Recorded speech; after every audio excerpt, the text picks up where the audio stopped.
Ну вот, смотрите, камин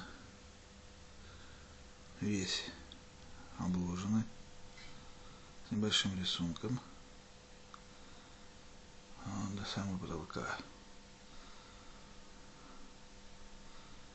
Вот он осталось там 2 плиточки, или чуть больше. Вот так вот дело движется потихонечку. Так что все не стоит на месте, все работает. До следующих встреч.